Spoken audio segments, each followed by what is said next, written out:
Hey everyone, John here again, and good morning. So we're going to continue on our discussion about stress.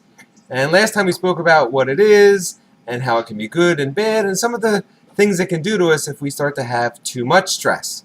So one of the things I feel we need to do if we want to try to reduce our stress is to find out where our sources are. A lot of times stress kind of sneaks up on us. We have a little bit of stress, it kind of becomes normal, a little bit more gets added on, and next thing you know, we have huge amounts of stress, but because it's somewhat normal, it's kind of in the background of our lives.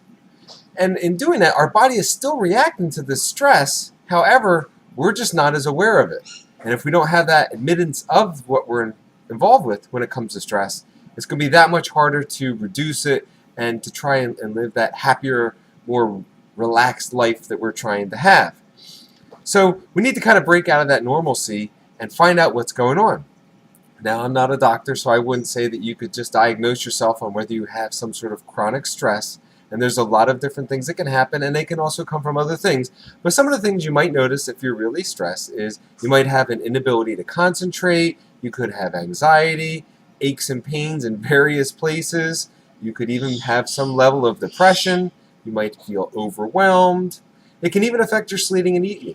You might see significant weight gain or loss. So stress can have a lot of different things when we get these large amounts of stress over time.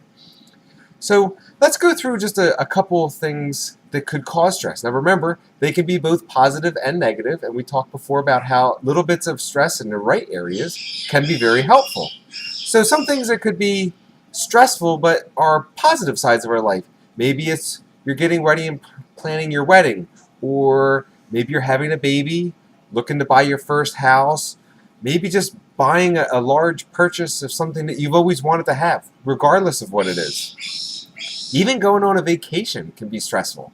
And I like using vacation as a good example because we typically take vacations to try to get away from our normal busy lives and try to take a step back and rest and relax. So why is vacation stressful? Well, maybe you're scared to fly, or you just don't like leaving the house, or you're uncomfortable away from your home. So that can all be stressful. The hope is that once the planning's done and you're on your way and you get to your destination, you get to kind of kick back and relax and have a great time with you and your family, and it ends up overall being very relaxing and not so stressful. So that's an example of one of those shorter periods of stress that we can kind of overcome, and we'll talk about some things that we can do to mitigate that stress and try to reduce it even further so that it becomes more of a relaxing event than a stressful time. So those are some of the good things. There's also some of the more saddening and difficult things to deal with that also cause stress.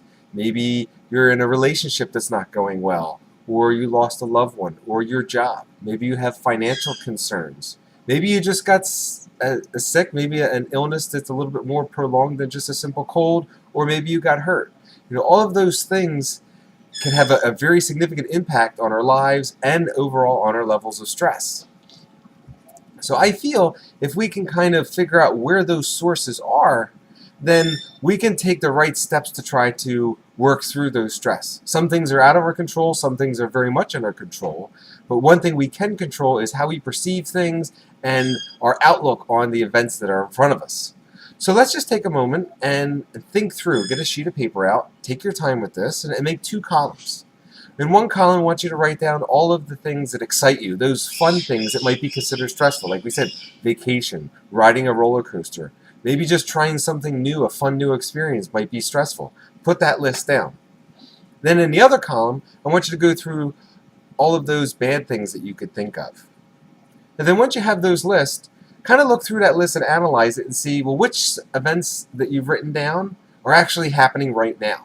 You may not be aware of the stress that they're causing, so we're trying to kind of identify those. So take some time, get that list together, think it over. Maybe it'll take a couple days. You can always add to it, maybe cross things out if you feel that they're unnecessary. And then next time we're going to talk about some of the different ways that we can reduce stress based on what those issues are. So my name is John. Thanks again for watching, and be sure if you find this helpful, drop a comment below and don't forget to subscribe. And if you missed our first episode from yesterday where we talked about the starting point for stress and what it is, be sure to check out that video as well. Thanks again for watching.